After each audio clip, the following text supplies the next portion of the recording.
Now I will give the floor to Mrs. Tulia from the United Republic of Tanzania.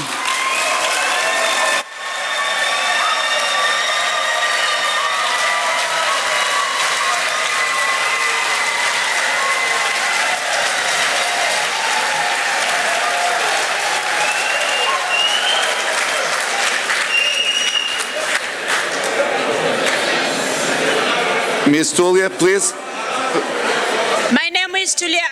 I'm the Speaker of the National Assembly of Tanzania. I am a lawyer, an advocate, and I have a PhD in law.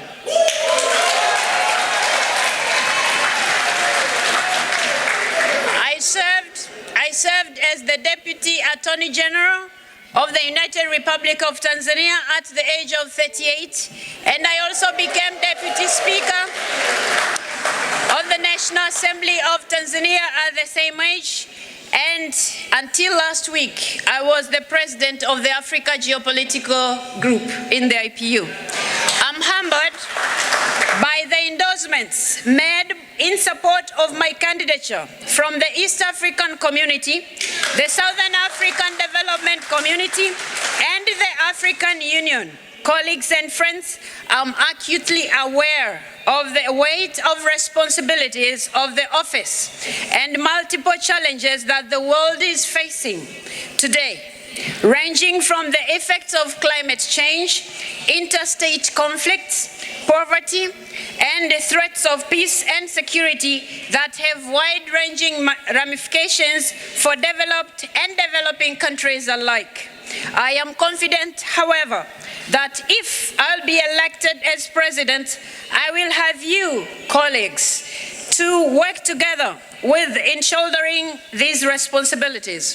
From the time I became one of the leaders of IPU, I have had the opportunity to collaborate with you to realize IPU's shared values of peace, justice, tolerance, respect, and solidarity. My participation in IPU meetings and other activities has given me a deep and clear understanding of its vision, mission, and the role it plays in the world. As the immediate past president of the Africa Geopolitical Group in the IPU, I'm proud of our contribution towards achieving the objectives of the IPU, especially in addressing the challenges facing the world with a view of ensuring sustainable development. The knowledge and experience I have gained over the years has elevated my leadership skills to the next level. This has given me the urge to vie for the top leadership of our institution. It is with deep sense of humility that I stand before you to request for your total trust and support for my candidature for the position of President of IPU.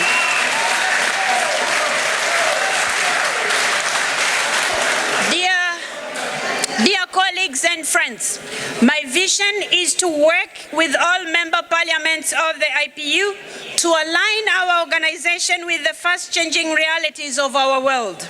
In that regard, if elected, I will have a number of priorities that I believe will be key in making our organization work effectively for its membership.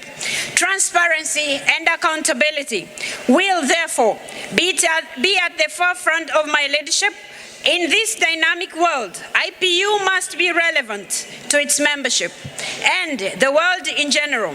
We will therefore work with its members to initiate reforms that will contribute to peaceful coexistence and global prosperity. In realizing this vision, it is necessary to ensure effective participation and representation of all geopolitical groups in the organs of the IPU. It will therefore be critical that we undertake regular consultations within and between geopolitical groups. Dear colleagues and friends, Dear colleagues and friends, no organization can be efficient and relevant if it is not inclusive in its work and structure. If I become IPU president, I will champion equitable representation in national parliaments with a particular focus on women, youth, and other marginalized groups. Agendas such as artificial intelligence and its impact on democracy, human rights, and good governance will be given appropriate attention in our discussions. Overall, my leadership will work tirelessly to contribute towards a more inclusive, sustainable, and peaceful world. IPU has objectives and values that are shared with other global and regional institutions. Hence, my duty shall be to strengthen the IPU's cooperation with the United Nations, regional interparliamentary organizations, and other key stakeholders. Dear colleagues and friends, in leading this organization, I shall always be guided by the decisions and resolutions of the IPU. Implementation of these will be an important tool to ensure that IPU attains its objectives and stays on course as envisioned by its members. This thus ensuring effective implementation of our strategic plan of 2022 to 2026, which seeks to make sure that the IPU is more inclusive and our national parliaments as well. Ladies and gentlemen, as I conclude, it is also important to make sure that our finances are in good hands and we take care of our finances in the sense that the IPU has to always be at the forefront into looking into the finances of the contributors and making sure our money is always safe. Ladies and gentlemen,